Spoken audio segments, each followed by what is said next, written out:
قرأ سورة الفاتحة.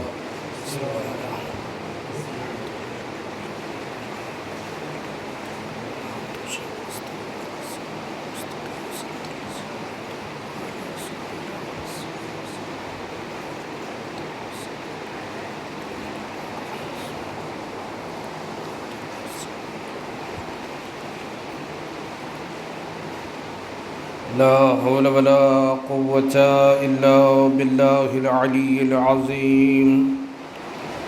أعوذ بالله من الشيطان اللعين الرجيم. بسم الله الرحمن الرحيم.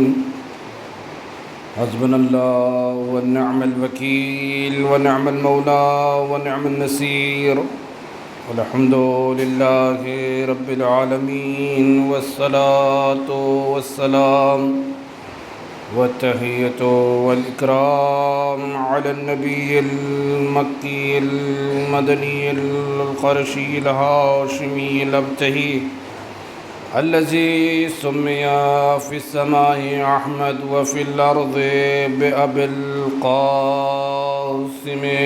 محمد.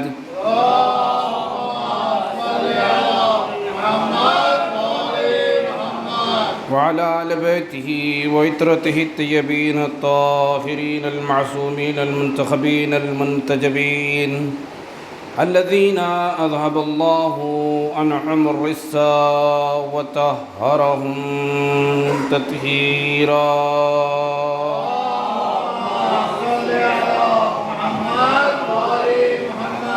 لا سيما الإمام المبين والكهف الحسين وغياث المستر المستغيثين بقية الله في الأرض أجمعين. أرواحنا وأرواح العالمين لتراب مقدمه الفداء.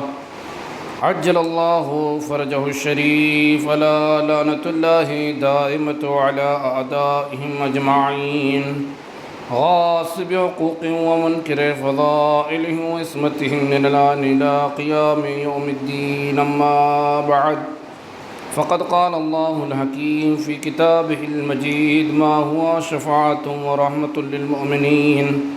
بسم الله الرحمن الرحيم. إن الدين عند الله الإسلام. صلوات پر محمد.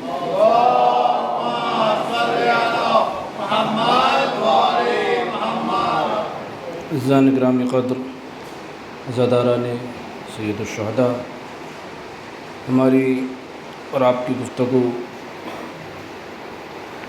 کربلا اور اسلام کے تاریخی حقائق اور اس کے پس منظر پہ ہو رہی تھی کہ تاریخ میں جو کردار ہے یقیناً رہتی دنیا تک باقی رہتے ہیں، چاہے وہ اچھے کردار ہوں یا برے کردار. کردار باقی رہتا ہے، اس کا اثر باقی رہتا ہے. کچھ افراد ایسے ہوتے ہیں کہ جن کے اچھائیاں، جن کی نیکیاں، جن کا ایثار، جن کی قربانیاں جو ہے زمانہ یاد کرتا ہے، اور کچھ ایسے افراد ہیں کہ جن کا کردار جو منفی کردار ہے، بد کرداری ہے، اسے بھی دنیا یاد رکھتی ہے. اور یہ سلسلہ جو ہے ابتدائے آفرینہ سے قیامت تک چلتا رہے گا. اسی لیے کہتے ہیں کہ انسان چلا جاتا ہے، کردار باقی رہتا ہے. انسان منو مٹی کے نیچے دفن ہو جاتا ہے، لیکن اپنے آثار کو چھوڑ کر چلا جاتا ہے. اب یہ ہمیں اور آپ کو طے کرنا ہے کہ ہمیں اپنا کون سا کردار باقی رکھنا ہے. اس لیے کہ ہم تو نہیں رہیں گے، لیکن جب تک دنیا رہے گی تو ہمارا اپنا کون سا کردار ہونا چاہیے. انہی کرداروں میں، انہی افراد میں وہ ذوات مقدسہ بھی ہیں کہ جن پر آپ صبح و شام سلام بھیجتے ہیں. وہ ذوات مقدسہ، وہ کردار کون سے ہیں؟ دراصل وہ کربلا والوں کے کردار ہیں. اصحاب امام حسین ہیں کہ جن پر آپ صبح و شام سلام بھیجتے ہیں. السلام علی الحسین وعلی علی ابن الحسین وعلی اصحاب الحسین. اور صرف اصحاب الحسین نہیں کہتے، بلکہ کہتے ہیں کہ جب تک ما بقی اللیل والنہار، یہ سلام ہمارا کب تک ہے؟ جب تک کہ یہ رات اور دن ہے.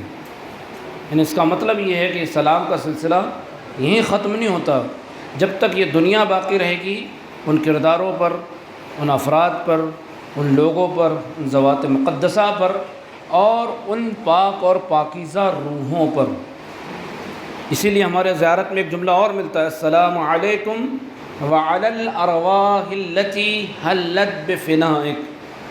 سلام ہو ہمارا ان پاک اور پاکیزہ روحوں پر کہ جو فنائے پروردگار میں ہیں، خداوند عالم کی بارگاہ میں، اہل بیت علیہ السلام کی بارگاہ میں داخل ہو گئے۔ تو ظاہر سی بات ہے کہ جب ایسے کردار ہوں، ایسے افراد ہوں، تو ان کو رہتی دنیا تک یاد کیا جائے گا۔ لیکن عزیزوں، ائمہ معصومین نے ایسے افراد کو یاد کیا، ہم بھی یاد کرتے ہیں۔ اور ہماری گفتگو تھی کہ جب امام حسین علیہ السلام نے یہ کہا کہ میں مجھ جیسے اصحاب کہ جو خیر کے اعتبار سے، نیکیوں کے اعتبار سے، وفاداری کے اعتبار سے کسی اور کو نصیب نہیں ہوئی، اوفا بھی ہیں اور خیرن بھی ہیں، کہ مجھ سے بہتر بھی اور مجھ سے وفادار، یعنی جیسے میرے اصحاب باوفا تھے کسی اور کے باوفا اصحاب نہیں گزرے۔ یہ تو ایک بات ہوئی۔ اور دوسری بات آپ دیکھیں گے کہ آخر امام حسین علیہ السلام کے اصحاب میں جو خصوصیات تھی، ان میں ایک خصوصیت اور تھی۔ وہ کیا تھی؟ وقت کے امام کی معرفت۔ جو بصیرت اور جو معرفت اصحاب امام حسین علیہ السلام کے پاس تھی، وہ شاید ہم یہ کہہ سکتے ہیں کہ دیگر ائمہ معصومین یا انبیاء کے اصحاب میں ویسی جو ہے نہ تو بصیرت تھی نہ معرفت تھی۔ اگرچہ کچھ افراد تھے پیغمبر کے اصحاب میں، مولا امیر المؤمنین کے، لیکن سب کے سب اصحاب ایسے نہیں تھے۔ لیکن یہاں امام حسین علیہ السلام کے جتنے بھی اصحاب تھے، چاہے معرفت کی منازل میں ہوں، بصیرت کی منازل میں ہوں، اعلیٰ منازل پر فائز تھے۔ اسی لیے زیارات میں ان افراد کو اولیاء خدا اور اصفیاء خدا سے تعبیر کیا گیا۔ ہم پڑھتے ہیں السلام علیکم یا اولیاء اللہ یا اصفیاء اللہ، یعنی اس کا مطلب یہ ہے کہ یہ چنندہ افراد کہ جو خدا کے ولی تھے، تو کس اعتبار سے تھے؟ معرفت میں اور بصیرت میں اعلیٰ منزلوں پر فائز تھے، شاید ان کی طرح سے اور دوسرا کوئی صحابی یا شہید نہیں تھا۔ اگرچہ تھا تو انفرادی طور پر ہو سکتا ہے، لیکن اجتماعی طور پر کوئی ایسا نہیں تھا۔ اس لیے کہ ہم اگر تاریخ اٹھا کر دیکھیں تو خود اصحاب امام حسین علیہ السلام سے جب پوچھا مولا نے کہ تم کیوں آئے ہو، تمہارے آنے کا مقصد کیا ہے، تم میرے ساتھ آ رہے ہو، تمہیں پتہ ہے کہ تمہیں مرنا ہے، شہید ہونا ہے، قتل ہونا ہے، فنا ہونا ہے۔ تو ایک جملہ جو اصحاب امام حسین کا تھا، جیسے کہ جناب زہیر ابن قین کے بارے میں ملتا ہے اور بھی دیگر افراد کے، جناب نافع ابن ہلال کے بارے میں ملتا ہے، کیا جملہ کہا؟ انا حملنا سیوفنا علی بصائرنا، مولا ہم یوں ہی نہیں آئے ہیں، ہم ایسا نہیں ہے کہ کسی خاص مقصد کے لیے، جیسا کہ لوگ جنگوں میں جاتے تھے نا، جیسا کہ فارسی میں شعر بھی کہا کہ اصحاب بدر ان کا یقین تھا کہ ہمیں فتح ملے گی، مال غنیمت ملے گا، لیکن اصحاب امام حسین کو یہ پتہ تھا کہ شہادت ملے گی، یا کوئی مال غنیمت یا کسی اور مال کی یا اور کسی دنیاوی لالچ نہیں تھی۔ چونکہ معلوم تھا کہ وہاں اور فکریں تھی، یہاں اور فکریں تھی۔ کیا فرمایا کہ ہم یہ جو تلوار لے کر آپ کی خدمت میں آئے ہیں، یہ یوں ہی نہیں آئے ہیں، بلکہ بصیرت کے ساتھ آئے ہیں، امام حق کی معرفت کے ساتھ آئے ہیں۔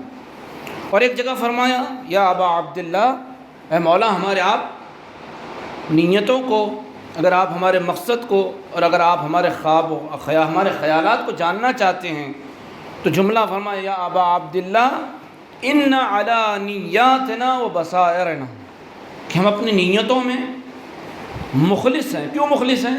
اس لیے کہ ہم بصیرت کے ساتھ اور معرفت کے ساتھ آپ کے رکاب میں آئے ہیں۔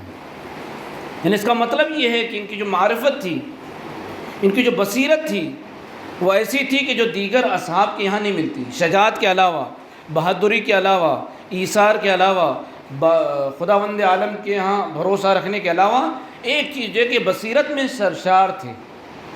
اور یہ بصیرت کیا ہوتی ہے؟ دراصل بصیرت، علماء کہتے ہیں کہ بصیرت کا تعلق انسان کی ظاہری آنکھوں سے نہیں ہے۔ بصارت الگ چیز ہے بصیرت الگ چیز ہے۔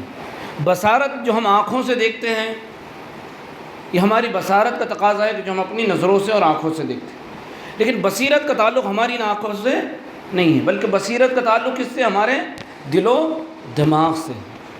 اسی لیے علماء کہتے ہیں کہ بصیرت وہ چیز ہے کہ جو حق اور باطل کے درمیان میں، کیا فرمایا؟ وَهِيَ الْمَلَكَةُ الَّتِي تَتَمَيَّزُ بَيْنَ الْحَقِّ وَالْبَاطِلِ، کہ بصیرت ایسی چیز ہے کہ جو حق اور باطل کے درمیان میں فرق کرنا سکھاتی۔ بصیرت وہ چیز ہے کہ جو حق اور باطل کے درمیان میں تفکیک کرنا اور فرق کرنا سکھاتی ہے، تمیز پیدا کرتی ہے۔ یہی وجہ ہے کہ جو کربلا کے اصحاب تھے، چونکہ بصیرتوں میں سرشار تھے، بصیرتوں کی اعلیٰ منازل پر فائز تھے، لہذا وہ یہ بھی جانتے تھے کہ یہاں بھی نماز ہو رہی ہے، وہاں بھی نماز ہو رہی ہے، یہاں بھی تکبیر کی آواز ہیں، وہاں بھی تکبیر کی آواز ہیں، لیکن حق صرف یہی ہے کہ جو حسین بن علی ہیں، ورنہ دھوکہ کھا سکتے تھے۔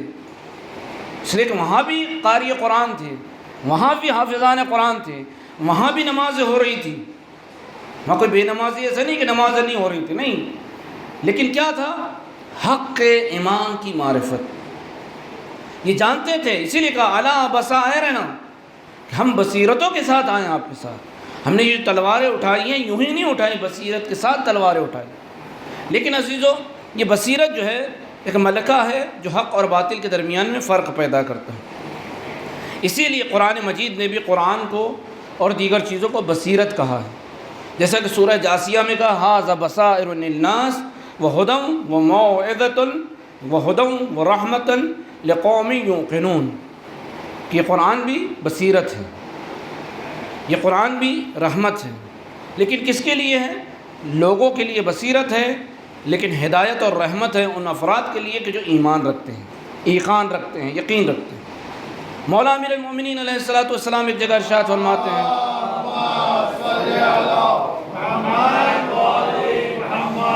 آپ فرماتے ہیں کہ ذہاب البصر، یہ ہماری آنکھوں کا، یہ ظاہری آنکھوں کا جانا اچھا ہے، کس سے؟ من عمی البصیرہ، اس سے کہ انسان کی بصیرت، جو دل کی بصیرت ہے، وہ انسان کے دل جو ہے جو بصیرت سے اندھا ہو جائے، اس سے کہیں زیادہ بہتر ہے کہ انسان آنکھ کا اندھا ہو جائے۔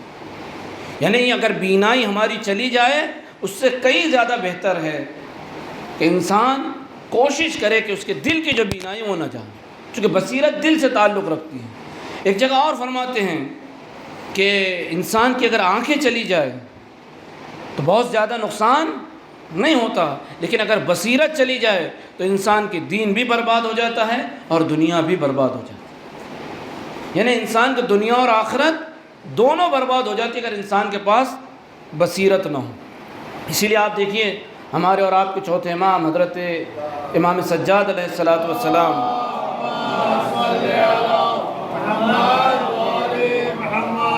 آپ نے ایک دعا کا نام سنا ہوگا، مشہور دعا ہے، ماہ مبارک رمضان میں تقریباً ہر جگہ یہ دعا پڑھی جاتی ہے۔ اس دعا کا کیا نام ہے؟ دعائے ابو حمزہ سمالی، امام کے مشہور صحابی ہیں ابو حمزہ سمالی کی، جن کے نام سے یہ دعا ہے، اور یہ دعا بہت ہی معارف اور بہت ہی جو ہے علم اور افہام اور لوگوں کو دین اور اسلام کے، حتیٰ کہ یوں کہا جائے کہ نظام شریعت کو اگر سکھاتی ہے تو یہ دعا سکھاتی ہے۔ دعا ابی حمزہ سمالی بہت مشہور دعا ہے، تو وہاں اگر آپ اس دعا میں غور کریں گے تو امام نے ایک جملہ فرمایا، امام کا جو جملہ ہے اس دعا میں، اللہم اعطنی بصیرتاً، پروردگار اگر مجھے کچھ عطا ہی کرنا ہو تو مجھے بصیرت عطا کر۔ جبکہ امام کو اس کی احتیاج نہیں ہے، لیکن ہمیں یہ تعلیم کر رہے ہیں کہ اگر انسان کچھ اپنے خدا سے طلب کرے، چاہے آنکھیں ہوں یا نہ ہوں، لیکن کم از کم انسان اگر خدا سے کوئی چیز طلب کرے تو بصیرت کا مطالبہ کرے۔ کیا فرمایا؟ اللہم اعطنی بصیرہ، پروردگار مجھے بصیرت عطا کر۔ کس میں بصیرت؟ تیرے دین میں بصیرت عطا کر، وفہماً فی حکمک، اور تیرے حکم کو سمجھنے کی۔ اس لیے کہ اکثر افراد عمل اس لیے نہیں کرتے کہ حکم پروردگار کو سمجھ ہی نہیں پاتے، لہذا امام کیا کریں کہ بصیرت، دین میں بصیرت عطا کر، تیرے حکم کو سمجھنے کی قوت عطا کر، وفقہاً فی علمک، اور تیرے علم کو درک کرنے کا، سمجھنے کا جو ہے انسان میں جو قوت و توانائی ہونا چاہیے، اس لیے کہ فقہ کا مطلب ہوتا ہے سمجھنا۔ تو علم تو حاصل کر لیا، لیکن اگر انسان نہیں سمجھ پایا تو گمراہ ہو سکتا ہے۔ لہذا کیا فرمایا کہ تیرے علم کے ساتھ ساتھ مجھے اس میں فقہ، اس کو سمجھنے کی توفیق عنایت کر۔ کیوں؟ اس لیے کہ انسان کا فقیہ ہونا یعنی سمجھدار ہونا، درک کرنے والا ہونا، یہ بہت اہم مسئلہ ہے۔ تو یہ بصیرت ہے کہ جو ہمیں کربلا والوں کے یہاں نظر آتی ہے، اصحاب امام حسین علیہ السلام میں نظر آتی ہے۔ لیکن اگر ہم پوری تاریخ اسلام اٹھا کر دیکھیں تو جتنے بھی اصحاب گزرے ہیں، چاہے وہ پیغمبر کے اصحاب ہوں، مولا امیر المومنین کے اصحاب ہوں، امام حسن کے اصحاب ہوں، ان کے ہاں یہ کیفیت ہمیں نہیں ملتی۔ اگرچہ بعض افراد میں ہو سکتا ہے کہ موجود ہو، لیکن تمام کے تمام افراد میں یہ کیفیت نظر نہیں آتی۔ اب دیکھیے کہ دو تاریخی کردار میں آپ کے سامنے پیش کر رہا ہوں۔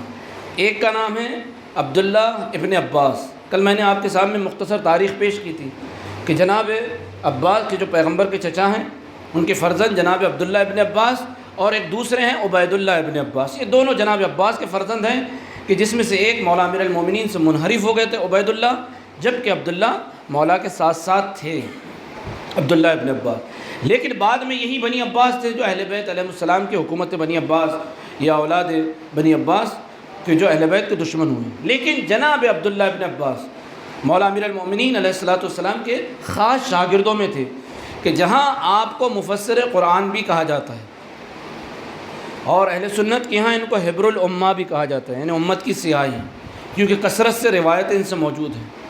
ہمارے یہاں یہ کہ مفسر قرآن بھی تھے، اور مفسر قرآن بھی یہ تفسیر قرآن کہاں سے حاصل کی تھی؟ اپنے مولا و آقا حضرت امیر المؤمنین علی ابن ابی طالب علیہ السلام۔ اور آپ جانتے ہیں کہ پوری رات جو ہے جناب ابن عباس مولا کے ساتھ بیٹھے ہوئے تھے، تو صرف کس کی تفسیر ہو رہی تھی؟ بسم اللہ الرحمن الرحیم۔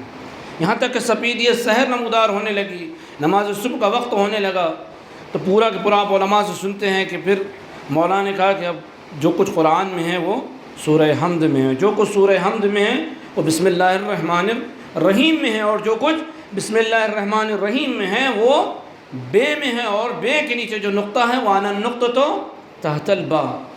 تو یعنی پوری کیفیت جمع کر کے مولا امیر المومنین نے جناب عبداللہ ابن عباس رکھ دی۔ اب سوچئے کہ جو علی کا شاگرد ہو اس کی بصیرت کا کیا عالم ہوگا۔ ایک مرتبہ جناب عبداللہ ابن عباس اپنے آخری ایام میں جب مکے میں موجود تھے، وہیں اہل بیت کا اشد الناس عداوتاً، سب سے سخت ترین دشمن، کہ جس کا نام تاریخ کا ایک جو کیریکٹر ہے عبداللہ ابن زبیر۔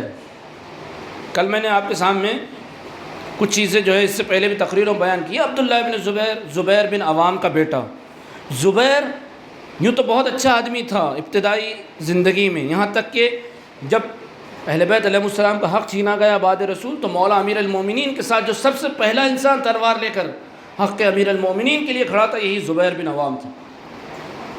لیکن کہاں آ کر گمراہ ہوا؟ جب جنگ جمل ہوئی تو یہی زبیر جو ہے اپنے بیٹے کے بہکانے میں، جیسا کہ مولا نے فرمایا ما زال الزبیر منا اہل البیت، کہ زبیر ہم اہل بیت کے ساتھ تھے، حتی ولد ابنہ المشؤوم، یہاں تک کہ اس کے ہاں ایک بدبخت بیٹا پیدا ہوا کہ جس نے اپنے باپ کو گمراہ کر دیا۔ زبیر جنگ جمل میں نہ آتے، طلحہ اور زبیر یہ ہیں کہ جس نے سب سے پہلے مولا امیر المومنین علیہ السلام کی بیعت کی تھی۔ خلیفہ ثالث کے بعد سب سے پہلے یہی دو افراد تھے کہ جنہوں نے مولا امیر المومنین کی بیعت کی تھی، لیکن بیٹے نے گمراہ کر دیا۔ یہ تو آپ کا حق ہے، آپ کو ملنا چاہیے تھا، علی کو کیسے مل گیا؟ آپ بزرگ ہیں۔ اور یہ جو بیٹا ہے عبداللہ ابن زبیر، دراصل یہ اپنے ننہال پر زیادہ گیا تھا۔ نانا خلیفہ ثانی، خالہ آپ جانتے ہیں کہ تاریخ مشہور و معروف زوجہ پیغمبر، کہ جنہوں نے بغض اہل بیت میں اپنے اس بہن کے بیٹے کی یعنی عبداللہ ابن زبیر کی پرورش کی۔ اسی لیے یہ اہل بیت کا اتنا سخت دشمن تھا کہ اواخر عمر میں جناب محمد حنفیہ سے سن 80 ہجری میں کہتا ہے، یعنی بعد کربلا، کہ میں 40 سال، کتنے؟ 40 سال تک اپنے دل میں تمہارے گھرانے سے بغض و عداوت لے کر بیٹھا ہوں۔ اگر مجھے اختیار مل جائے تو سارے بنی ہاشم کو ایک گھر میں جمع کر کے میں اس گھر کو آگ لگا دوں۔ یعنی 40 سال تک جس کے دل میں اہل بیت سے عداوت بغض، لیکن اس کو اختیار نہیں ملا، یا یوں کہا جائے کہ پاور نہیں تھا، اس لیے مجبور تھا، اگرچہ اس نے کوشش کی کہ ہر مقام پر اہل بیت کو اذیت پہنچائی جائے، نقصان پہنچایا جائے۔ تو جب مکے میں جناب عبداللہ ابن عباس، جن کی کافی عمر ہو چکی تھی، نابینا ہو چکے تھے، بیٹھے تھے حجر اسود کے پاس کہ ایک مرتبہ یہ عبداللہ ابن زبیر آیا، اس نے سلام کیا، اور سلام کرنے کے بعد ایک جملہ کہتا ہے، چونکہ ہماری گفتگو بصیرت بھی تھی، کیا کہتا ہے؟ الحمدللہ الذی اذھب بصرک، کہ خداوند عالم کی حمد ہو کہ جس نے تمہاری آنکھیں چھین لی۔ یہ طعنہ دے رہا ہے کون؟ عبداللہ ابن زبیر جناب عبداللہ ابن عباس کو۔ اب جناب عبداللہ ابن عباس کس کے شاگرد ہیں؟ مولا امیر المؤمنین علیہ السلام کے۔ خاموش نہیں رہے، فوراً بول پڑے الحمدللہ الذی ابقا بصیرتی، کہ اسی پروردگار کی تعریف ہے کہ جس نے میری آنکھیں تو لے لی لیکن میری بصیرت اب تک باقی ہے۔ تم کہتے ہو کہ میری آنکھیں چھین لی، میری آنکھیں چلی گئی تو کیا ہوا، لیکن میری بصیرت اب تک باقی ہے، لہذا میں اس پر شکر خدا ادا کروں۔ تو آپ سوچیں کہ بصیرت کی اہمیت کیا ہے۔ ہم دیکھتے ہیں کہ اصحاب کربلا کے یہاں جو بصیرت ہے دیگر ائمہ معصومین کے اصحاب کے یہاں نہیں ہے، یا دیگر مسلمانوں کے یہاں یہ بصیرت بدرجہ اتم موجود نہیں تھی۔ یہ وجہ ہے کہ تاریخ میں ایک واقعہ، ایک جنگ ایسی گزری ہے کہ جس میں اکثر افراد اسی بصیرت کی نہ ہونے کی بنا پر، کربلا میں کیا تھا کہ جو اصحاب تھے وہ جانتے تھے کہ حق کہاں ہے، باطل کہاں ہے، صحیح کہاں ہے، غلط کہاں ہے، کون حق پر ہے، کون باطل پر ہے۔ لیکن یہاں جو ہے اکثر ہم جنگ دیکھتے ہیں کہ اسلام میں کہ جہاں لوگوں کے پاس ایمان تھا، عبادت تھی، نماز تھا، روزہ تھا، قاری قرآن بھی تھے، حافظ قرآن بھی تھے، لیکن چونکہ بصیرت کی کمی تھی لہذا ایسے افراد حق سے باطل کی طرف چلے گئے۔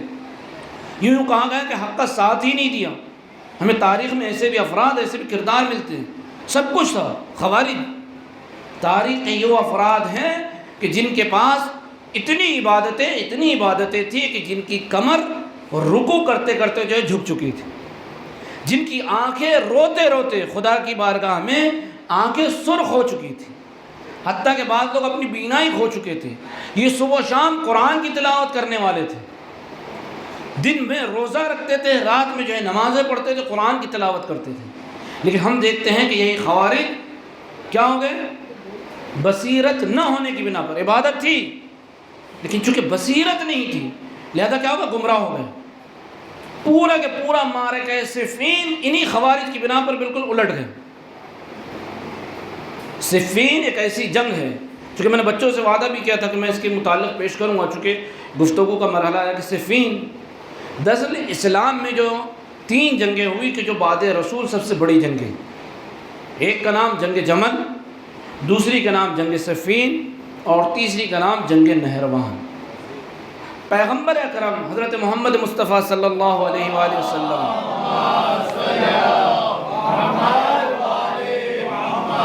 پیغمبر اکرم نے 3 طرح کے گروہ سے جنگ کی، جس میں مولا کائنات ان کے رکاب میں تھے، ان کے ساتھ تھے۔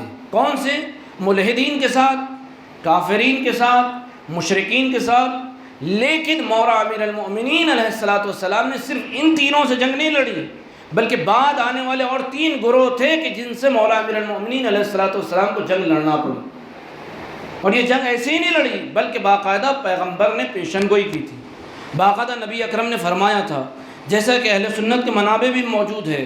تو باقاعدہ پیغمبر نے کہا تھا یا علی، اس کو جناب ابو ایوب انصاری، جن کا میں نے تذکرہ اس سے پہلے کیا ہے، کہ جناب ابو ایوب انصاری نے باقاعدہ پیغمبر سے یہ جو روایت کی ہے کہ مولا امیر المؤمنین سے پیغمبر نے فرمایا تھا کہ یا علی، میرے بعد تمہیں 3 گروہ سے جنگ لڑنا پڑے گا، 3 طرح کے لوگوں سے جنگ لڑنا پڑے گا۔ وہ کون سے؟ ناقصین کے ساتھ، قاسطین کے ساتھ، اور مارقین کے ساتھ۔ تم نے اب تک کافروں سے جنگ لڑی، مشرکوں سے جنگ لڑی، ملحدوں سے جنگ لڑی، لیکن تمہیں میرے بعد ان 3 گروہوں سے جنگ لڑنا پڑے گی۔ اسی لیے ہم پڑھتے کہ حتی قتل الناقصین والمارقین والقاسطین، کہ مولا نے ان تینوں سے جنگ لڑی، اور یہاں تک فرمایا کہ علی، یہ تینوں کے 3 جو گروہ ہوں گے وہ گروہ مسلمان ہوں گے، لیکن قاسطین، ناقصین اور مارقین۔ ناقصین کون ہیں؟ ناقصین کا گروہ اصحاب جمل، کہ جنہوں نے عہد کو توڑا، جس میں پیش طلحہ اور زبیر تھے، انشاءاللہ میں تفصیل بعد میں بیان کروں کہ یہ وہ افراد ہیں کہ جنہوں نے مولا سے جو بیعت کی تھی، جو عہد کیا تھا وہ توڑ دیا تھا، اس لیے ناقصین کہلائے۔ قاسطین اصحاب صفین ہیں کہ جنہوں نے مولا امیر المومنین پر تجاوز کیا، کہ جن کو فئت باغیہ کے نام سے بھی پیغمبر نے یاد کیا۔ اور تیسرا گروہ مارقین کا ہے، یہ کون ہیں؟ اصحاب نہروان ہیں، یعنی خوارج ہیں، کہ جنہوں نے حق تک پہنچنا چاہا لیکن باطل کو اپنایا اور ظاہر کو دیکھ کر حق کے امام کو چھوڑ دی۔ تو ان تینوں گروہوں سے مولا امیر المومنین نے جنگ لڑی، اور ایسا نہیں کہ جنگ میں بہت زیادہ فاصلہ نہیں، سن 36، 37 اور 38 یہ 3 سال مسلسل مولا امیر المومنین جنگ میں رہے۔ آپ سوچئے یہ 3 جنگیں، جنگ جمل سن 36 ہجری، جنگ صفین سن 37 ہجری اور جنگ نہروان سن 38 ہجری، یہ 3 سال ایسے تھے کہ جو مسلسل مولا امیر المومنین علیہ السلام نے جنگوں میں گزارے۔ اب بھی جنگ جمل سے فارغ نہیں ہوئے تھے کہ فوراً جنگ صفین کا آغاز ہوا، چونکہ ہمیں بتانا ہے کہ چونکہ بصیرت کا جو مسئلہ آتا ہے تو اس کے لیے بہترین مثال جنگ صفین کے اصحاب ہے، اور یہ کوئی معمولی جنگ نہیں تھی۔ یہ کہا جائے کہ اسلام کی جتنی بھی جنگیں ہوئی اس میں سب سے طویل المدت جنگ تھی، جنگ صفین سب سے طویل المدت جنگ تھی۔ کیوں؟ اس لیے کہ 1 سال 8 مہینہ یا 1 سال 7 مہینے یہ جنگ جاری ہوئی۔ یہ جنگ 1 سال 8 یا 7 مہینے تک جاری تھی، اور اس جنگ میں، جنگ صفین میں، اس کا آغاز کیسے ہوا کہ مولا امیر المومنین علیہ السلام کی جب بیعت ہوئی، اصحاب جمل کو جب آپ نے سرکوب کیا، تو اس کے بعد آپ نے چونکہ بیعت کے تقاضے کے لیے اہل شام کو خط لکھا، اور اہل شام میں امیر شام کو خط لکھا جب کہ تمام مسلمان بیعت کر چکے ہیں، تو جس کے اوپر مسلمانوں نے بیعت کی ہے تم بھی بیعت کر لو۔ اور ساتھ میں آپ نے ایک فرمان اور جاری کیا کہ تمہاری جگہ پر تمہیں عزل کر کے، چونکہ خلیفہ ثالث نے تمہیں وہاں کا جو ہے والی اور حاکم بنایا تھا، لہذا تمہاری جگہ پر عبداللہ ابن عباس کو وہاں کا والی اور وہاں کا حاکم بنایا جاتا ہے۔ کہاں کا؟ شام کا۔ اب یہ خیر جیسے قاصد پہنچا تو اب امیر شام جو کہ مکار، چالاک اور عیار تھا، اب یہ گھبرایا کہ اب مجھے دستبردار ہونا پڑے گا اور مولا امیر المومنین کی بیعت کرنا پڑے گی، لہذا اب اس نے سوچا کیا کروں۔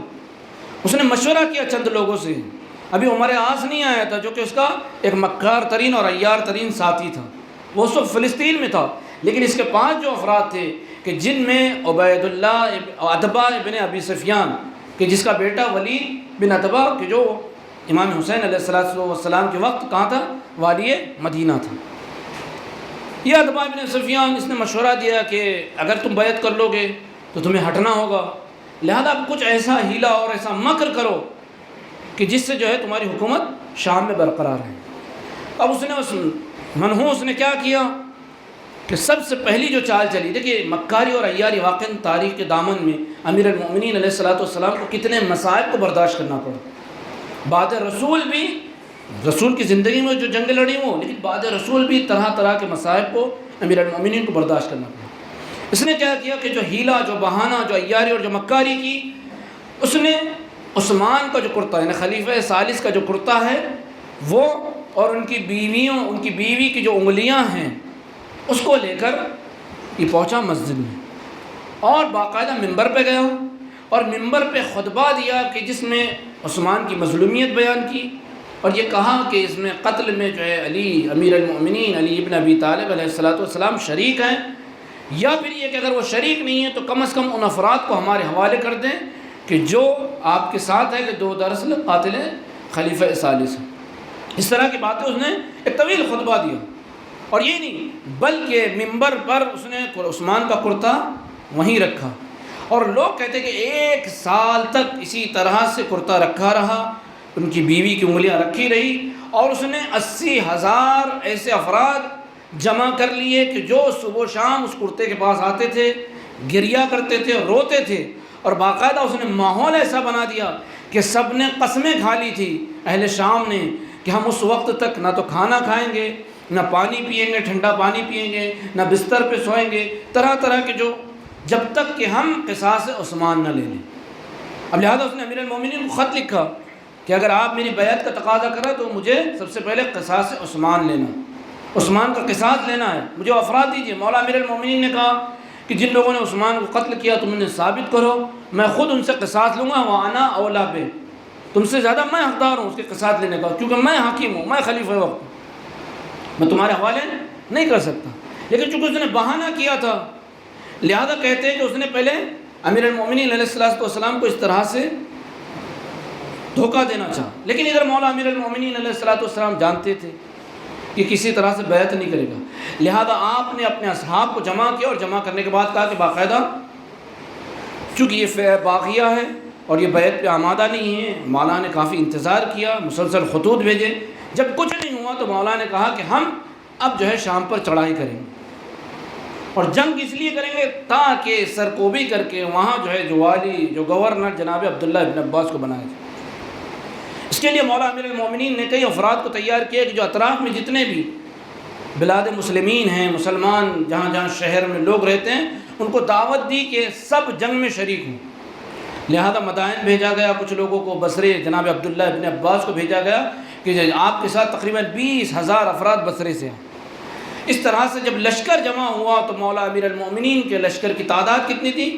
1,35,000 افراد۔ کوفہ، بصرہ، مدائن اور دیگر جتنے بھی شہر ہیں، جب یہ تمام جمع ہو گئے تو باقاعدہ کوفے میں کئی دن تک لوگوں کو اس بات پر آمادہ کیا کیونکہ بعض لوگ تیار نہیں تھے۔ جناب عمار جب ابو موسیٰ اشعری اور ابو مسعود کے پاس پہنچے کہ چلو اس کام میں جو ہے جلدی کرو اس لیے کہ ہمیں امام حق کی اطاعت کرنا ہے، تو ابو موسیٰ اشعری جناب عمار یاسر سے کہتے ہیں کہ اسلام لانے کے بعد اگر سب سے کوئی برا کام میں نے تم سے دیکھا ہے تو یہ دیکھا ہے کہ تم اس کام میں بہت جلد بازی کر رہے ہو۔ تو جناب عمار یاسر بھی خاموش نہیں رہے، کہ میں نے بھی تمہارے اسلام لانے کے بعد سب سے اگر کوئی بدترین شے تم میں دیکھی ہے تو یہ دیکھیے کہ مولا تمہیں آواز دے رہا ہے اور تم اس کام میں دیر کر رہے ہو۔ جب مولا نے کہہ دیا لہذا تم سب تیار ہو جاؤ، لہذا لشکر تیار ہوا۔ ادھر فلسطین سے جب وہ ہمارے ہاتھ آیا ہے تو معاویہ کو قوت ملی، چونکہ چند وہ افراد کہ جو صفین میں شریک تھے وقت کے اس زمانے کے بدترین عیار اور مکار ترین افراد تھے، کہ جن میں ہمارے آس، مروان، خالد بن ولید کا فرزند اور بھی بہت سارے ایسے افراد تھے، بسر بن ارتاد، شرجیل، یہ تاریخ کے برترین کردار ہیں کہ جو اس وقت شام میں جمع تھے۔ ادھر شام میں لشکر جمع ہو رہا تھا، ادھر کوفے میں لشکر جمع ہو رہا تھا۔ مولا امیر المومنین علیہ السلام نے جب سفر شروع کیا ہے، ایک سفر کو آپ کا یہ لشکر پورا کے پورا، جس میں جناب مالک اشتر، جناب خزیمہ اور بہت سارے افراد کہ جو مولا امیر المومنین کے وفادار ساتھی تھے، یہ بھی آپ کے ساتھ ساتھ تھے۔ ایک سفر کو جب یہ قافلہ چلا ہے تو نخیلہ ایک مقام ہے کہ جہاں پر مولا امیر المومنین نے قیام کیا کہ ہم جنگ میں پیش رفت نہیں کریں گے۔ ادھر لشکر معاویہ جب شام سے نکلا ہے وہ دمشق آیا، اور دمشق آنے کے بعد باقاعدہ وہاں قسمیں لی گئی کہ کوئی بھی کسی بھی حالت میں معاویہ کو نہیں چھوڑے گا۔ اس کا لشکر 1,30,000 یا 35,000 افراد کے ساتھ وہ بھی نکلا۔ ادھر یہ دونوں لشکر، وہ دمشق سے یہ کوفے سے نکلے، دونوں آنے کے بعد شام سے قریب ایک مقام ہے کہ جس کو رقہ کہا جاتا ہے، رقہ کہا جاتا ہے۔ یہاں ایک فرات کے کنارے ایک سرزمین تھی، ایک میدان تھا کہ جس کو صفین کہا جاتا ہے، کہ جہاں اسلام کی تاریخی عظیم جنگ ہوئی۔ مولا امیر المومنین علیہ السلام آہستہ آہستہ اس لیے چل رہے تھے کہ ہمیں جنگ میں پیش رفتی نہیں کرنا۔ ادھر معاویہ پسو پیش میں تھا کہ جنگ میں جائے یا نہ جائے، لہذا اس نے عمر حاص سے کہا کام کرو کہ یہ لشکر لے کر تم جاؤ علی کے مقابل میں۔ تو عمر حاص کہتا ہے کہ کیا تم مجھے مروانا چاہ رہے ہو؟ تم کیوں نہیں جاتے؟ معاویہ نے کہا کہ جو تمہاری حالت ہے وہی میری حالت ہے، اس لیے کہ ہمیں یقین ہے کہ جو علی کے مقابل میں جاتا ہے کبھی لوٹ کر واپس نہیں آتا، لہذا بڑا یہ طے ہوا کہ ہم سب مل کر اگر مریں گے تو ساتھ میں مریں گے، لہذا تمام جو ہے جمعیت کو لے کر یہ اس مقام پر پہنچے۔ اب جب اس مقام پر پہنچے تو چونکہ صفین کی جنگ اس لیے بھی ہمیں سمجھنا ضروری ہے، اس کی تحقیق ضروری ہے، اس میں پتہ چلتا ہے کہ لوگ کس طرح سے تھے۔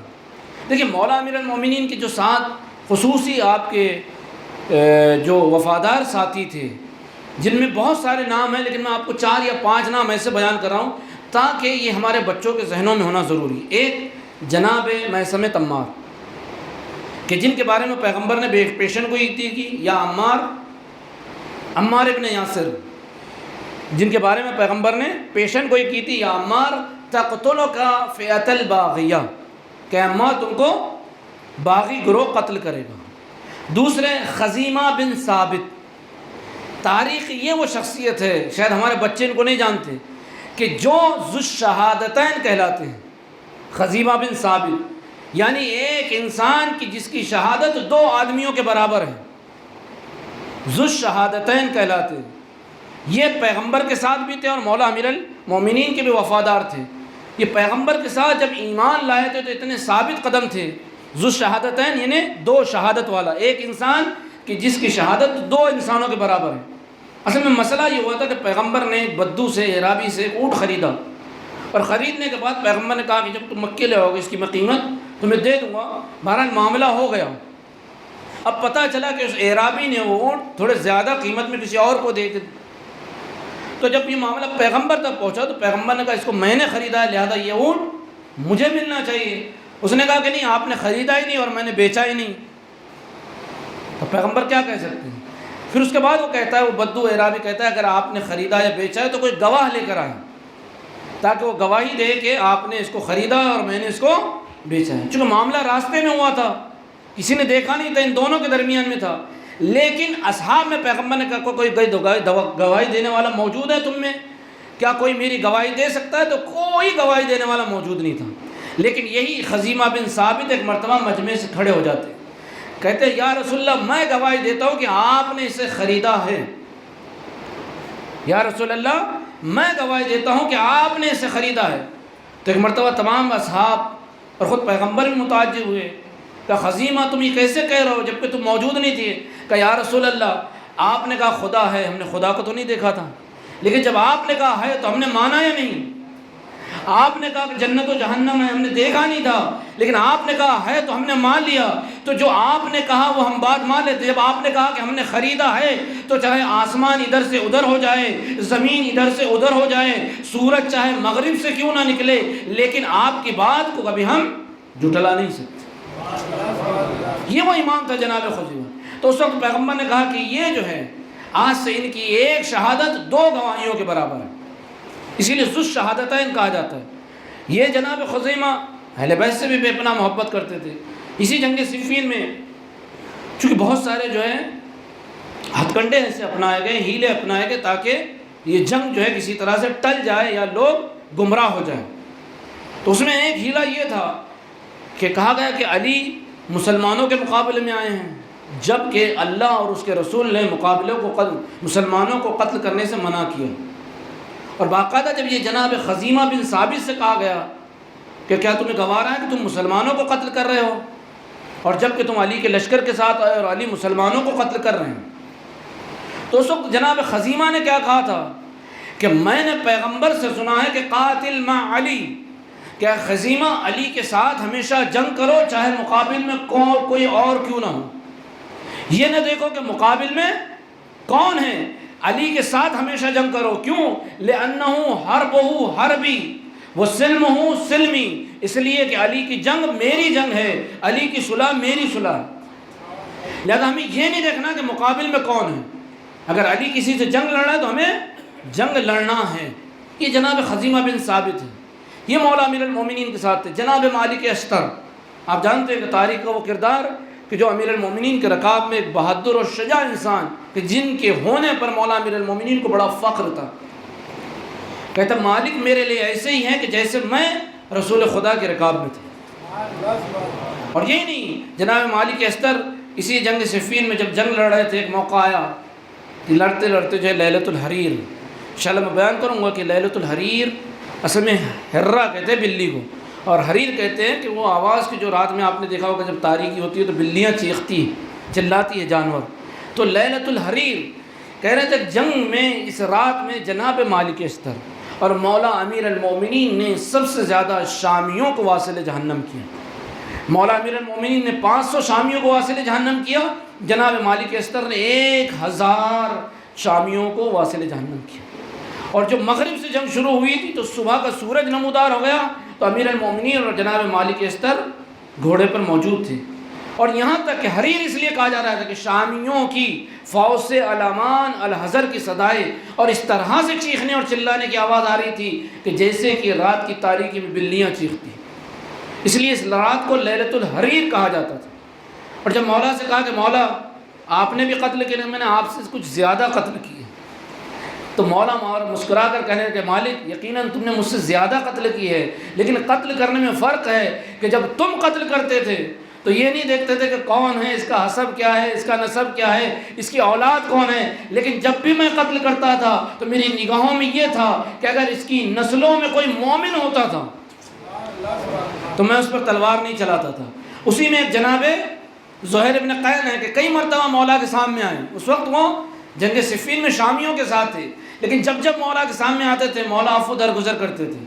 جناب زہیر نے جب پوچھا کہ میں جانتا ہوں کہ تم کس وقت کے لیے بقیہ ہو، تمہیں کس وقت کے لیے رکھا گیا ہے، لہذا میں تمہیں قتل نہیں کر سکتا. تو یہ امیر المومنین علیہ الصلوۃ والسلام جب جنگ صفین میں آئے تھے تو ایسے نہیں آئے تھے بلکہ ایک مقصد کے تحت آئے تھے.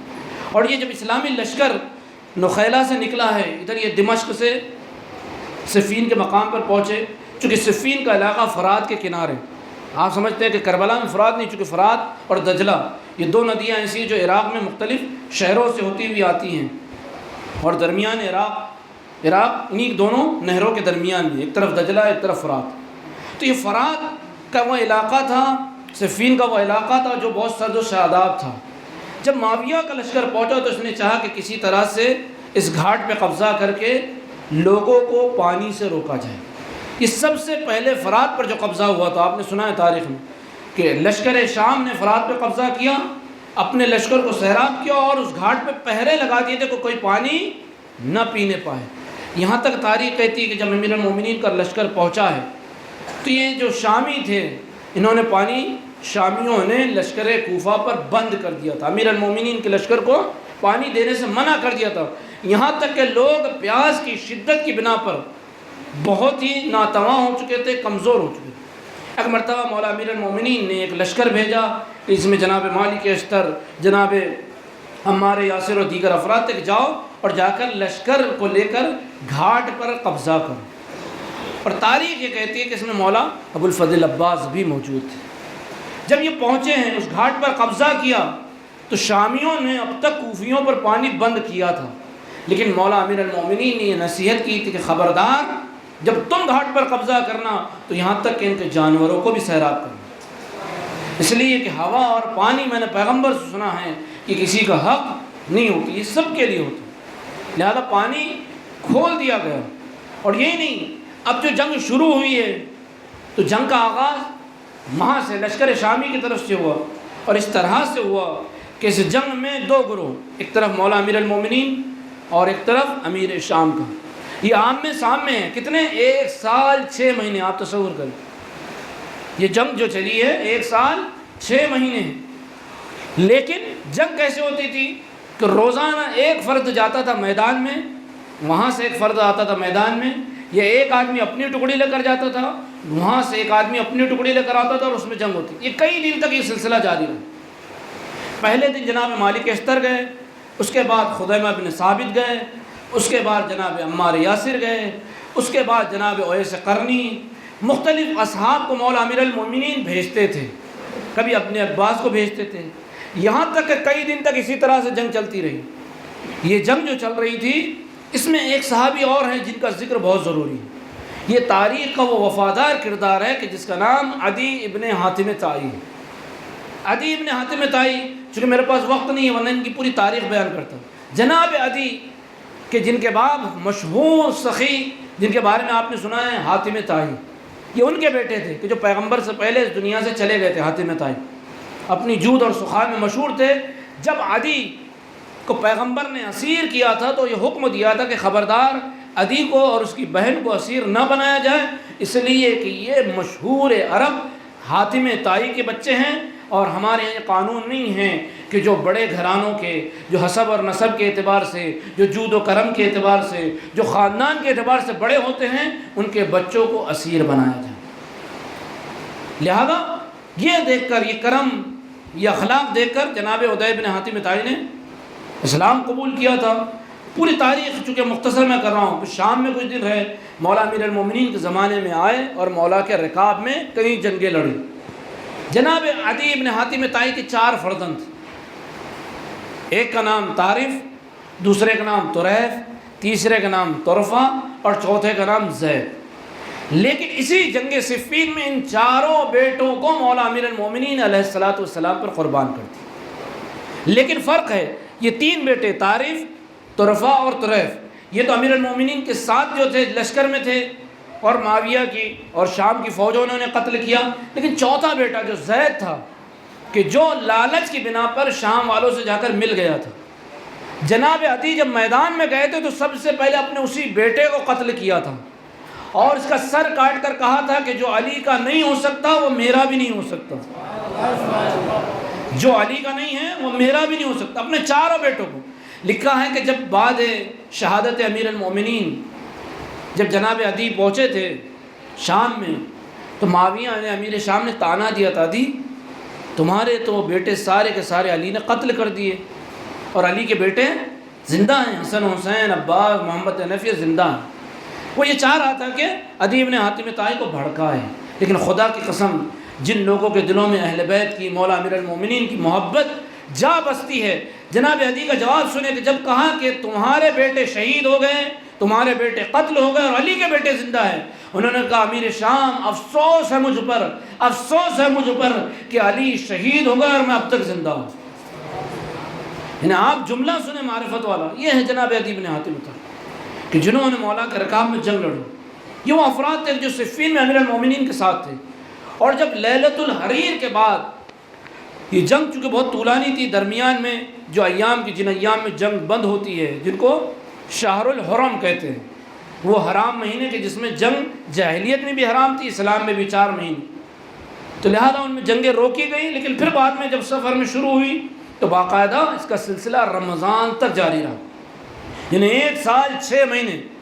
لیکن سب سے زیادہ جو اس جنگ میں قتل ہوئے دونوں طرف مسلمان، مولا امیر المومنین کے لشکر سے 25,000 کوفی اور معاویہ کے لشکر سے 45,000 شامی، یعنی کل 70,000 افراد اس جنگ میں، جنگ صفین میں قتل ہوئے۔ اور ایک وقت یہ آیا تھا کہ لشکر کوفہ جو ہے طاقت کے ساتھ لشکر شام کی طرف بڑھ رہا تھا، اور یہاں تک ملتا ہے کہ جناب مالک اشتر لڑتے لڑتے معاویہ کے امیر شام کے خیموں تک جا پہنچے تھے اور قریب تھا کہ حملہ کر کے ان کو واصل جہنم کر دے۔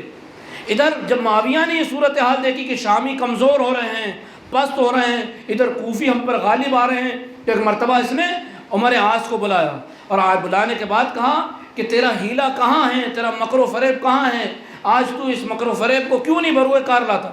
اس لیے اگر آج ہیلے سے کام نہیں لیا تو ہمارے لشکر میں کوئی زندہ نہیں بچے گا۔ لہذا عمر عاص نے اس کو مشورہ دیا کہ کام کیا جائے کہ اب لوگوں کو دھوکہ دیا جائے۔ وہ دھوکہ کیا دیا گیا؟ کہا لوگوں کو اس طرح سے دھوکہ دیا جائے کہ قرآن کو نیزے پر بلند کیا جائے، اس لیے کہ یہ جو کوفی ہیں جو امیر المومنین کے ساتھ آئے ہیں، صرف کوفے والے نہیں، بصرے والے بھی تھے، مدائن والے بھی، یہ جو لشکر آیا ہے ان میں امام کی معرفت اور بصیرت والے بہت کم افراد ہیں، لہذا یہ بہت جلد دھوکہ کھا جائیں گے۔ لہذا ایسے ہی کیا کہ جیسے عمر عاص نے کہا، نیزوں پر قرآن بلند کیا گیا اور باقاعدہ لشکر علی سے کہا گیا کہ ہمارے اور تمہارے درمیان میں بیننا و بینکم کتاب اللہ، کہ کتاب خدا ہمارے اور تمہارے درمیان میں حاکم ہے اور ہم امان چاہتے ہیں۔ ادھر تاریخ یہ کہتی ہے کہ جناب مالک اشتر بالکل قریب پہنچ چکے تھے، لیکن جیسے ہی قرآن نیزوں پر بلند ہوا تو میں نے جو کہا کہ افراد تو تھے، نمازی بھی تھے، روزے دار بھی تھے، حاجی بھی تھے، قاری قرآن بھی تھے، لیکن چونکہ بصیرت موجود نہیں تھی، 20,000 افراد مولا امیر المومنین کی فوج سے باہر نکل آئے اور باقاعدہ امیر المومنین سے کہا کہ اب مالک اشتر کو واپس بلا لے ورنہ ہم آپ کے ساتھ جنگ کریں۔ کتنے؟ 20,000 افراد۔ اور اب تک تاریخ کے جو جملے ہیں، چونکہ میں نے بہت مختصر پیش کیا کہ جو جملے ہیں کہ اب تک کیا کہہ رہے تھے، امیر المومنین کہہ رہے تھے، لیکن جب تیور بدلے ہیں تو کہنے لگے علی اب یہ آخری موقع ہے، آپ یا تو مالک کو بلائیں ورنہ ہم آپ کو شہید کر دیں۔ ادھر مولا نے جناب مالک اشتر کو بلانا بھیجا۔ جناب مالک اشتر زندگی بھر افسوس کرتے رہے کہ چند قدم کے فاصلے پر امیر شام کا خیمہ تھا اور پھر وہ واصل جہنم ہو جاتا۔ لیکن یہ 20,000 افراد کہ جو امیر المومنین کے ساتھ آئے تھے، جنہوں نے بیعت بھی کی تھی، جو نمازی بھی تھے، روزہ دار بھی تھے، میں نے خوارج کی مختصر صفت بیان کی تھی، لیکن اس کے بعد چونکہ بصیرت موجود نہیں تھی، اسی لیے امام حسین علیہ السلام نے 72 لیے، لیکن ایسے لیے کہ جن کے پاس بصیرت اور معرفت تھی۔ کثرت اس لیے امام حسین نے اپنے ساتھ نہیں رکھی چونکہ جانتے تھے کہیں ایسا نہ ہو کہ جو صفین میں ہوا ہے وہی ہو جائے، لہذا امام نے کہا 72 ہوں، لیکن ایسے ہوں کہ جو موت اور جان دینے میں ذرہ برابر بھی پیچھے نہ ہٹے، جن کے پاس یہ معلوم ہو کہ امام حق کون ہے، امام باطل کون۔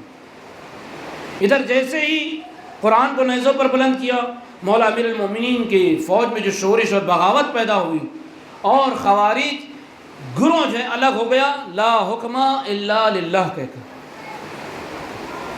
لا حکم الا للہ۔ اس وقت مولا امیر المومنین نے ایک جملہ کہا تھا، کلمۃ حق یراد بها الباطل، کیا کلمہ تو ہے لا حکم الا للہ، صحیح ہے کہ اللہ کے علاوہ کسی کا حکم نہیں ہوتا، لیکن اس سے مراد یہ باطل لے رہے۔ یہ جب الگ ہوئے مولا امیر المومنین نے کہا کہ ہم جنگ بند کر رہے ہیں اس لیے کہ ہم مزید نہیں چاہتے کہ ہمارے لشکر میں اور لوگ قتل ہو جائیں، لہذا بات تحکیم پر پہنچی کہ ہمارے درمیان میں کسی کو حکم بنایا جائے، وہ یہ طے کرے گا کہ کون حاکم ہو۔ لہذا ایک مقام ہے دومت الجندل کہ جہاں رمضان میں باقاعدہ خیمے نصب ہوئے، ایک طرف لشکر امیر شام اور ایک طرف لشکر امیر المومنین، اور باقاعدہ یہ طے ہوا کہ آپ اپنی طرف سے کسی کو حکم بنا کر بھیجیں، آپ اپنی طرف سے کسی کو حکم بنا کر بھیجیں۔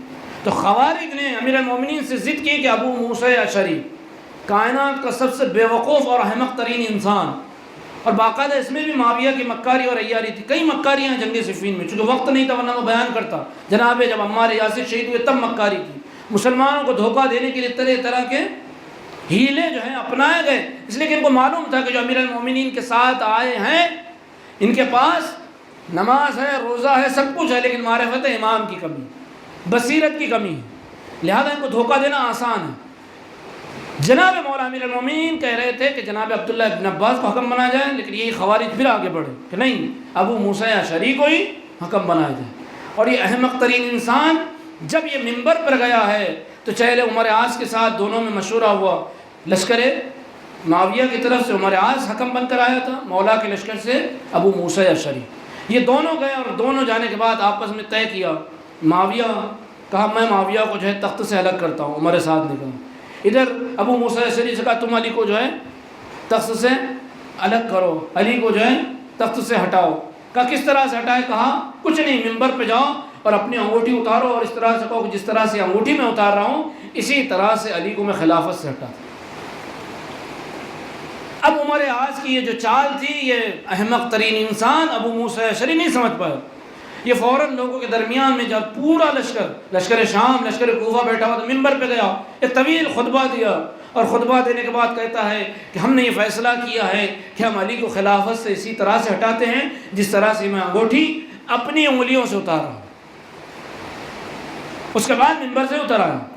ادھر ہی عمر سعد عمر عاص مکار انسان، یہ فوراً منبر پہ چڑھا، اس نے پھر خطبہ دیا مختصر، اور دینے کے بعد کہا کہ آپ جانتے ہیں کہ جس طرح سے ابو موسیٰ اشعری نے علی کو خلافت سے ہٹایا ہے میں بھی اسی طرح سے علی کو خلافت سے ہٹاتا ہوں، اور اس کے بعد وہی انگوٹھی پہن کر کہتا ہے لیکن میں یہ فیصلہ کرتا ہوں کہ جیسی یہ انگوٹھی میں اپنی انگلی میں پہن رہا ہوں اسی طرح سے میں معاویہ کو تخت خلافت پر، مسند خلافت پر بٹھاتا ہوں۔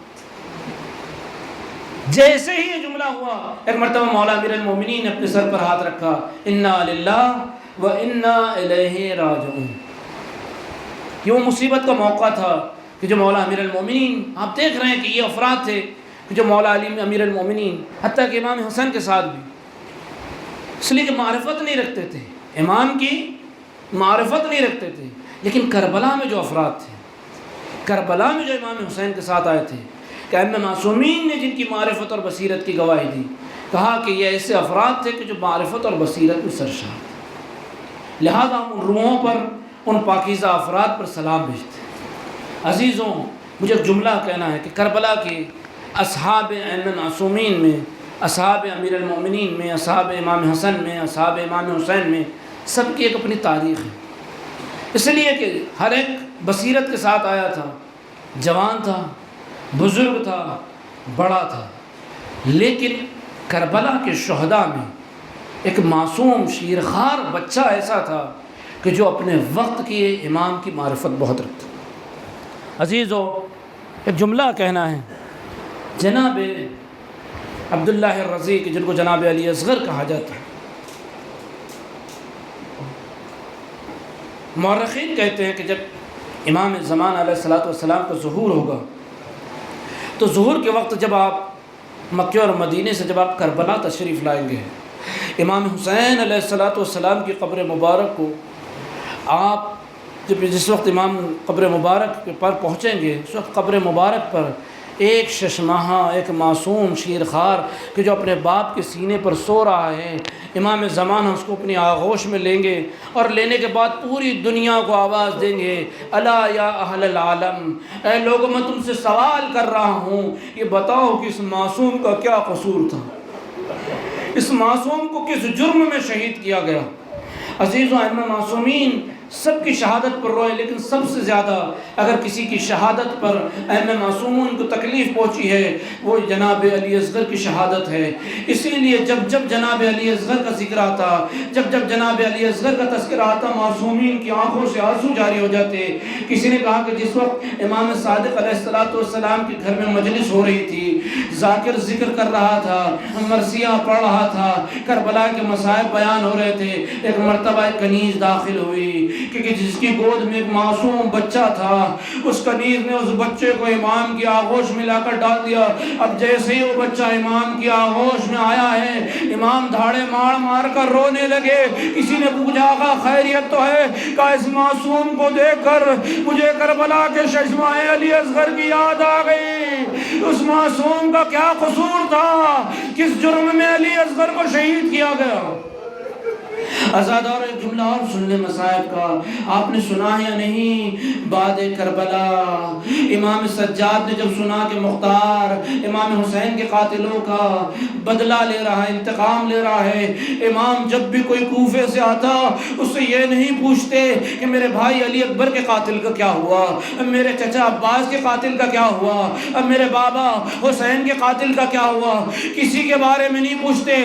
منہال کہتا ہے کہ جب میں کوفے آیا حج کر کے امام نے پوچھا کیا حرملہ اب تک زندہ ہے؟ کہا مولا حرملہ اب تک زندہ ہے۔ منہال کہتا ہے کہ جب میں کوفے آیا حرملہ کو گرفتار کر کے لایا گیا، ایک مرتبہ مختار نے اس کے ہاتھ کاٹے، تمام جب جسم کے اعضاء جدا کیے، مختار نے حکم دیا کہ ایک برتن لایا جائے، اس میں گرم کیا جائے اور اس گرم پانی یا تیل میں حرملہ کو ڈالا جائے۔ اب جیسے ہی منہال کہتا میں نے یہ سنا، ایک مرتبہ کہا اللہ اکبر، اور جیسے ہی مختار نے سنا منہال خیریت تو ہے، یہ تکبیر کیوں بلند کر رہے ہو؟ کہا جب سے امام سجاد نے مجھ سے پوچھا تھا کہ کیا حرملہ اب تک زندہ ہے، ایک دعا کی تھی پروردگار میں چاہتا ہوں کہ حرملہ عذاب جہنم کا مزہ دنیا میں بھی چکھے۔ میں نے جب یہ منظر دیکھا مجھے امام سجاد کی مصیبت اور غربت یاد آ گئی۔ حرملہ زندہ ہے، اور عزیزو ایک ماں تھی جو مدینے میں اسی آس سے بیٹھی ہوئی تھی کہ میرے معصوم علی اصغر کے قاتل حرملہ کی خبر ملے۔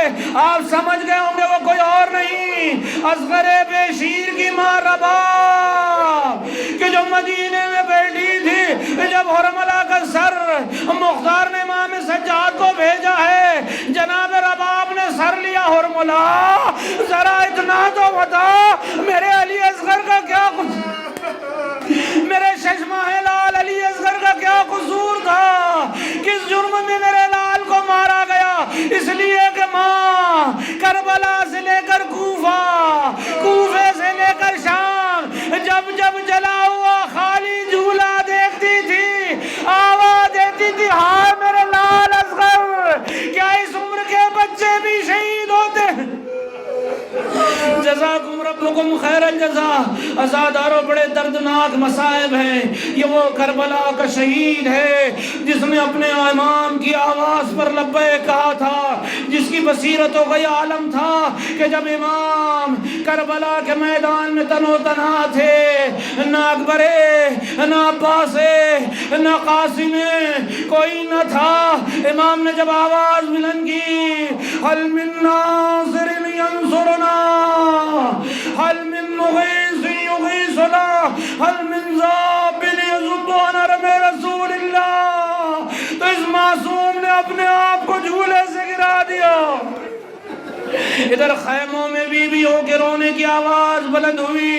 حسین جب خیموں میں آئے، اے میری ماں جائے زینب میں بھی زندہ ہوں، کہا بھیا تیری آواز استغاثہ نے علی اکبر کو علی اصغر کو بے چین کر دیا ہے، بچے نے اپنے آپ کو جھولے سے گرا دیا ہے۔ ارے رباب نے علی اصغر کو لیا، کہا میرا بچہ بہت پیاسا ہے، میرا دودھ خشک ہو چکا ہے، کیا کچھ پانی کی سبیل ہو سکتی ہے؟ آزاد اور ایک جملہ کہنا چاہتا ہوں، جب شب عاشور آئی تھی، ہر ماں اپنے اپنے بچے کو یہ تاکید کر رہی تھی، بیٹا کل روز عاشور اپنے آپ کو مولا آقا پر قربان کر دینا۔ انہی خیموں میں رباب کا بھی خیمہ تھا، جہاں گہوارے میں علی اصغر سے کہہ رہی تھی، اے بیٹا علی اصغر، ارے جب وقت پڑے تو تم بھی اپنے آقا پر قربان ہو جانا، میں اپنے آقا کے ماں کے سامنے سرخرو ہونا چاہتی ہوں۔ عزادارو جب جناب رباب نے علی اصغر کو تیار کیا، امام لے کر چلے، معصوم سکینہ حسرت و یاد سے دیکھ رہی ہے، اللہ اکبر۔ جیسے ہی علی اصغر کو لے کر میدان کربلا میں آئے، رباب در خیمہ پر کھڑی تھی، چلتے چلتے علی اصغر کے کان میں کچھ کہا تھا، یہ تو نہیں پتا کہ کیا کہا تھا، لیکن علماء کہتے ہیں ایک جملہ کہا تھا، اصغر خبردار کہیں ایسا نہ ہو کہ آقا حسین پر کوئی مصیبت آئے۔ اللہ اکبر۔ جب آقا میدان میں لے کر آئے، لوگوں کی طرف مخاطب ہوئے، لشکر اشقیاء کو مخاطب کیا، میں تمہارا مجرم ہوں، لیکن یہ میرا معصوم ششماں، اس نے کیا جرم کیا ہے؟ اس کی ماں کا دودھ خشک ہو چکا ہے، ارے ذرا اسے ایک قطرہ آب پلا دو۔ کسی کو رحم نہ آیا۔ امام عالی مقام کہتے ہیں، اصغر تم بھی تو حجت خدا ہے، ذرا اپنی حجت تمام کر دو۔ حسین نے جیسے ہی اصغر کو زمین کربلا پر لٹایا، تپتے ہوئے ریگزار پر لٹانا تھا، معصوم شیر خوار نے اپنی خشک زبان اپنے خشک ہونٹوں پر پھیرنا شروع کیا۔ اب جیسے ہی لشکر اعداء نے یہ دیکھا، رونے لگے۔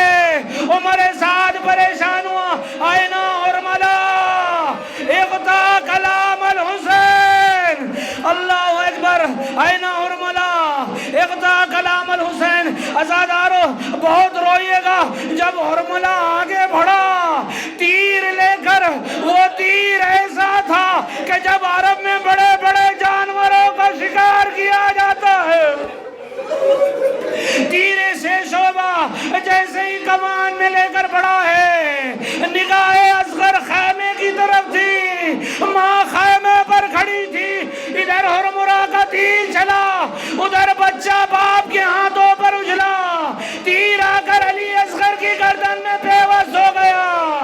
علی اصغر نے بے زبینی کے عالم میں کہا، ماں میں نے بہت چاہا کہ تیر دست حسین میں نہ پیوست ہو، لیکن اماں تیر اتنا بڑا تھا، میرا گلا نازک سا کہ آقا کو نہ بچا سکا۔